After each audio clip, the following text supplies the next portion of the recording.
We moved to the part of the program now of the Jean Haggerty Award. And I just want to say that I didn't know Jean personally, but she was on the review committee when I was interviewed for this position. And she had formerly been a member of the board, very active in the community. And she asked me some of the hardest questions and the most honest questions, and I thanked her for it. And she says, okay, you answered okay. And I'm like, okay, we're good. But we were all saddened to hear that Jean, after a long illness, did pass away this last May of this year. And with that, we are so glad that she knew that we had established this award for her in her name. This is the 6th year of awarding. So what we wanted to do was find people that were community activists as she was, people that really give of them their time and of themselves to the community. And so in the previous years, our award winners have been Isaac Ben Ezra, Cynthia Brubaker, Ed Severance, the founders of Student News, if you remember them for quite a few years, and Judy Brooks. And it's my great pleasure right now to introduce last year's honoree, Judy Brooks, to say a few words about Jean. Judy. Thank you. It's an honor to be able to be chosen to speak for Jean. Jean was a wonderful woman. I met her when she became involved in Ann Whalen housing. And I was a commissioner. And Jean became very active, brought a lot of programs into the Ann Whaling House. And I began to get to know her and worked with her and found out that she was a woman of her words. What she said she was going to do, she did. So over the years and just working with her, she energized me to say, ooh, I want to grow up and be like Jean Haggerty. And then just seeing her in the different roles that she had played. And then she was, I don't know if you all know this, she was honored as Massachusetts AARP Volunteer of the Year.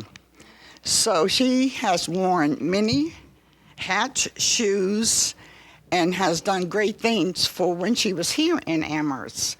And I feel very honored to be a recipient of her award, and I hope to continue to live out her dreams and to see that justice for all and Amherst is continued to do the things that we do in honoring and taking care of each other, because I think that's the main thing that she wanted us all to learn, is to take care of each other. And this year's recipient is ideal. He is showing that he is a person who is continuing to take care of this community. And I encourage all of you all to grab a hold of a little piece of Jean Haggerty, because we can all do something for each other and continue to keep the wishes of Jean Haggerty alive and well in Amherst. Thank you.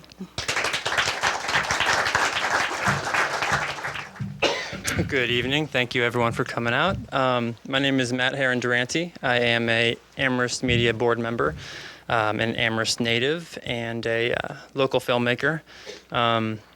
When it was decided that that the award was going to go to Jerry Gates, I insisted that I would be able to provide an introduction for him, because through my so far, at least my short years as a filmmaker, I owe a lot to Jerry and his support that he's provided me and my company, my partners, throughout these years.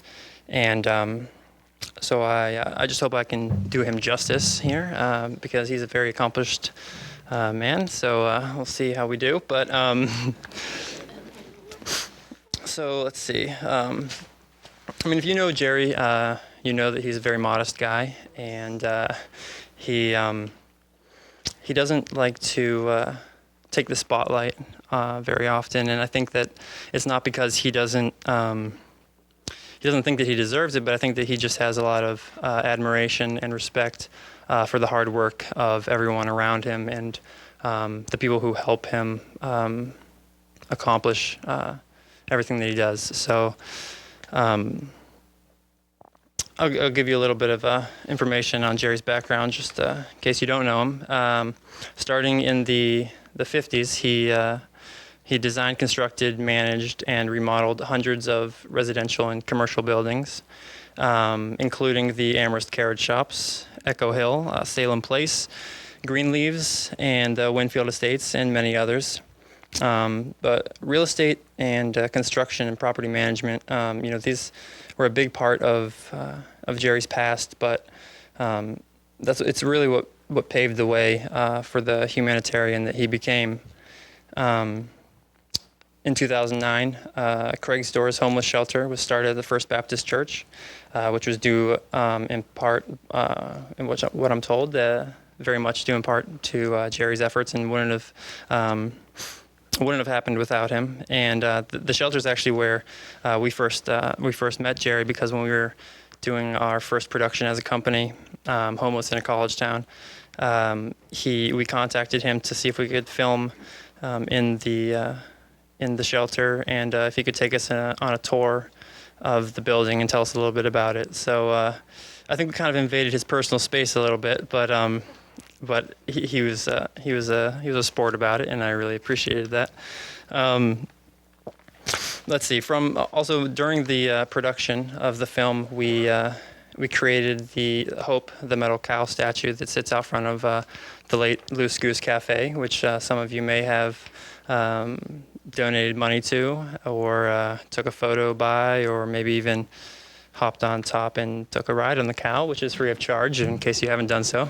But that also would never have happened if it wasn't for Jerry and his hard work and dedication to that. And one thing that was, I was talking to Sari on the way over here, and we were just kind of talking about Jerry, and we realized that, like, whenever we have an idea or we want something to happen, or think it's a good idea, we'll go to Jerry and say, hey, what about this? What about just, putting a life-size cow statue, in the center of town? What do you think about that? He's like, yes, let's do it. Let's. All right. I was like, what? Are we really going to do that? Okay, yeah.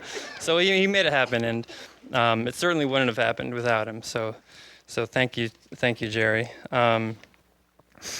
But his drive to help those in need, doesn't stop at the shelter and the cow, and that was really the beginning, because from there he created a work development program that moved people from the shelter into employment, and they took on certain jobs, like building maintenance and cleaning up and down in town, for the bid. And he also worked with Amherst Community Connections to create a transitional house where he can move people from the shelter into a transitional house, with the hopes of then, after that, moving them into a permanent place to live. So along with his dedication to community betterment, he is also passionate for the preservation of history. And while plans move forward to demolish the carriage shops, unfortunately, Jerry worked alongside the builders and the Amherst Historical Commission to make sure that very beautiful mural on the back of it by the graveyard will be put back up onto the new building that they build there. He has an incredible will to fight for the people, culture, and the community that he loves. And Jerry, he certainly has a vision for the future, and it's been a pleasure to watch it take shape, and I've been very honored to be able to be a part of it. There's no place in the world that I would rather be right now than here, giving this award to you, Jerry. And honestly, tough times in my life, whenever I have tough decisions to make, or I'm not sure what to do, I'll think to myself, WWJD, what would Jerry do? And so it's my honor to introduce my friend, my mentor, and the 2015 Jean Haggerty Award recipient, Jerry Gates.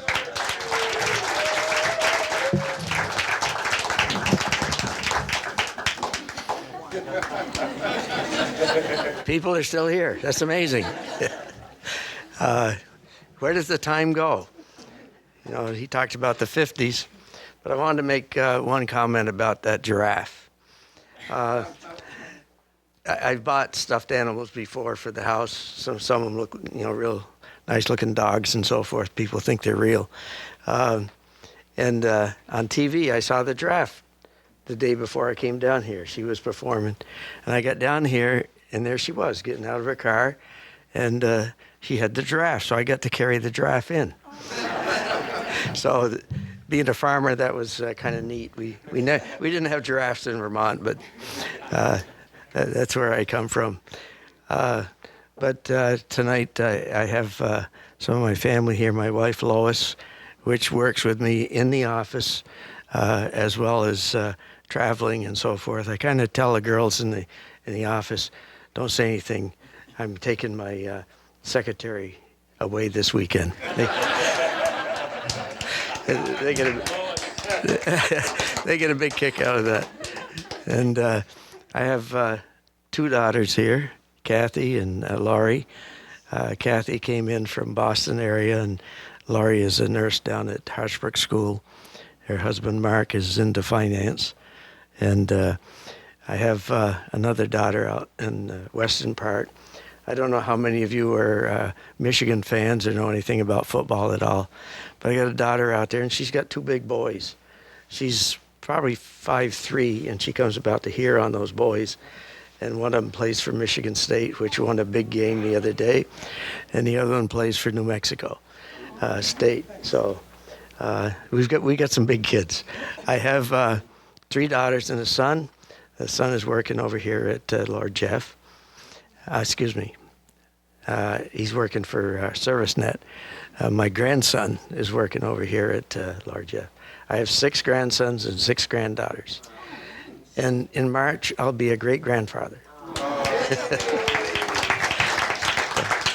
So it's kind of been a fun life.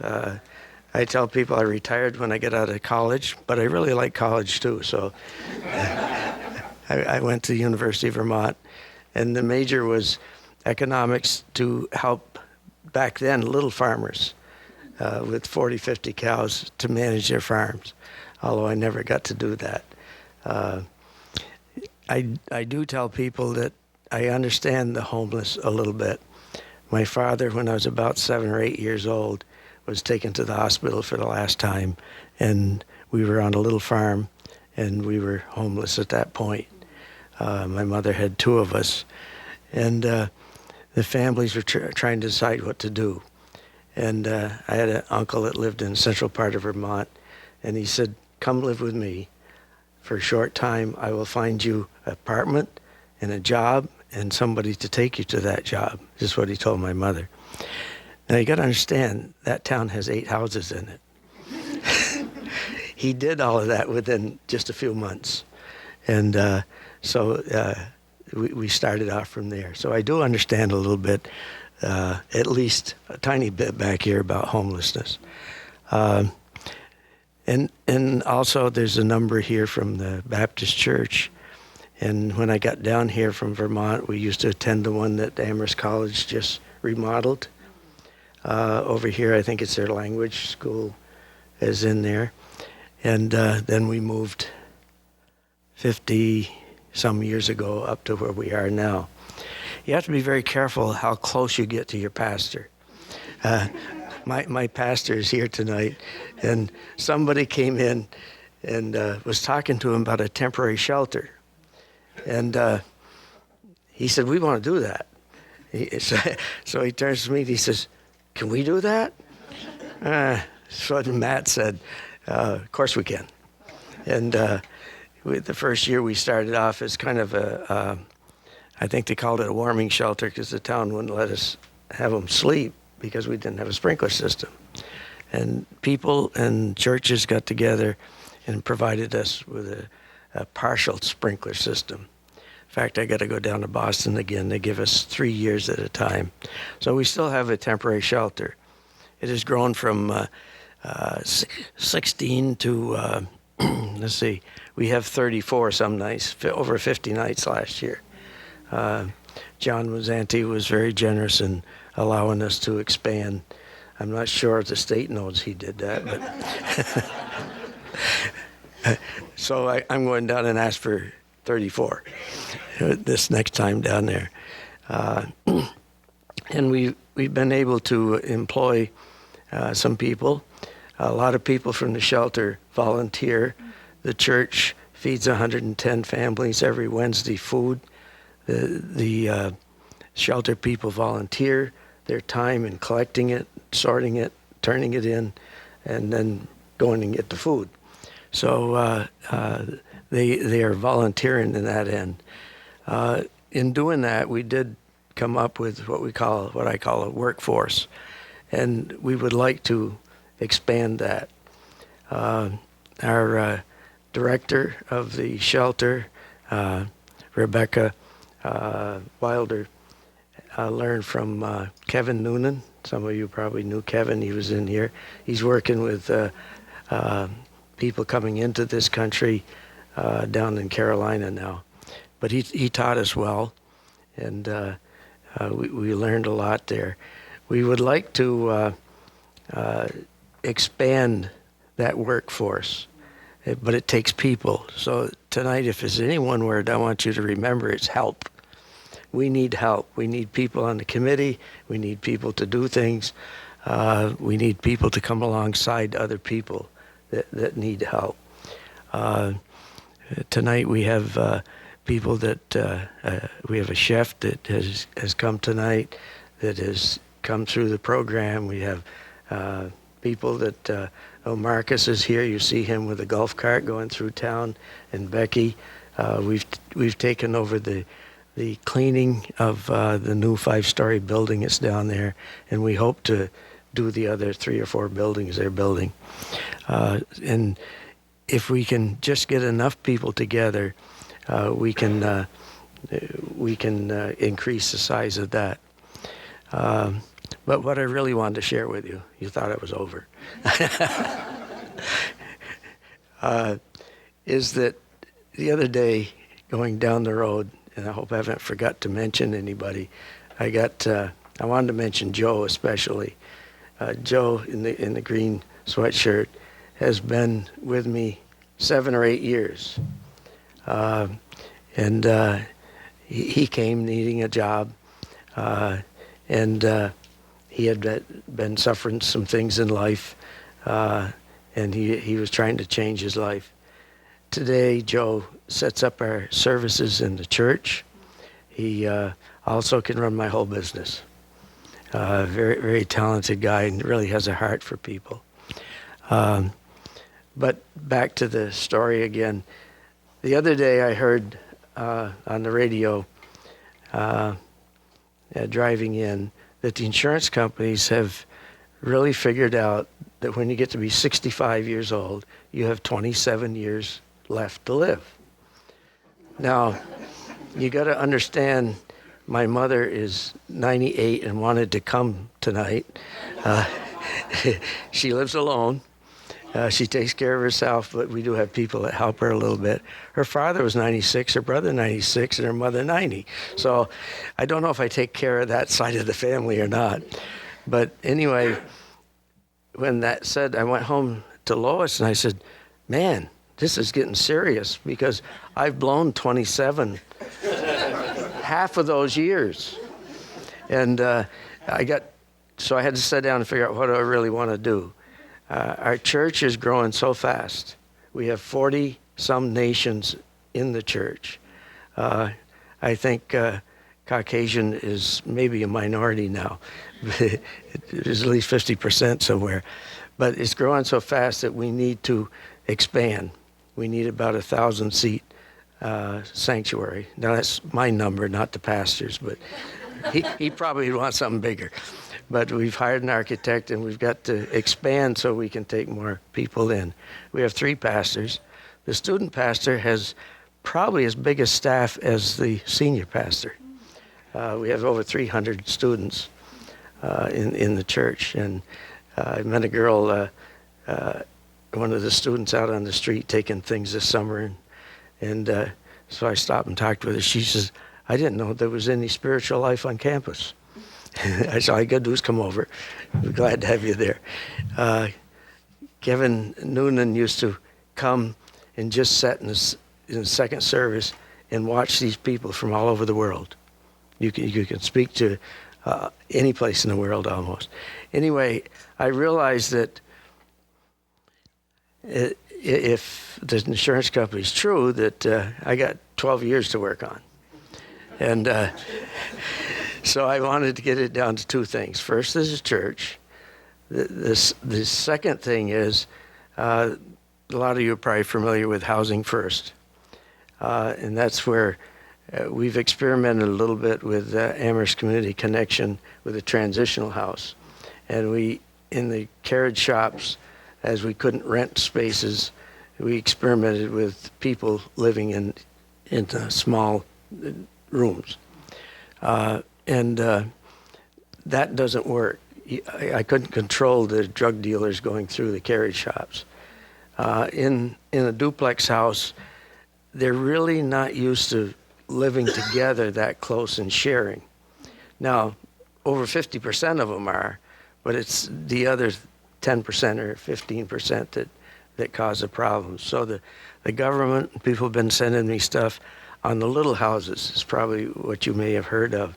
They're small, they're tiny houses, and they're villages. So what I would like to be able to accomplish, if the Lord is willing, is to develop a village here in Amherst of little houses, which they can live in, and we can have the social workers enough to work with them.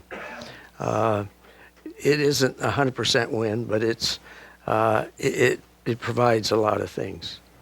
The thing that we really need then is help, again, to expand our committee. So anyone you know that wants to work with homeless or has any idea of helping us do that, we've had a lot of support from churches. We'll be reaching out to them again and to the community. So it can be kind of fun. And we're very happy that we're able to do that. And the other thing I got to do, I forgot, is we got to move the cow. Now, when Matt talked to me about a cow, I really didn't have his cow, that big metal cow. But I knew from driving around and seeing fish and dinosaurs and everything else, the one thing I noticed all of them had was a sign that says, "Do not climb on the cow on it." So I said, I want one that 3 football players can sit on, and that the football team can't move. And I think we accomplished that, and that was put together by a man from Hampshire College. What was his name? Kamel Peters. He was a character. He took old oil tanks, propane tanks, cut them and welded them all together, and you got the cow. So we got to move the cow. And is Kate from my office here? Kate? Anyway, I wear a bucket hat around quite a lot, and Kate says, "You got to put the bucket hat on when you finish up." So this is for Kate. Thank you.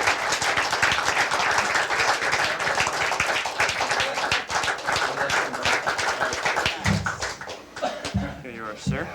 Congratulations. And careful, because this is not a test right now. Oh, Photo op, man. you mean I got All right, to? here. You mean I got to hold it steady? Yeah. Yeah.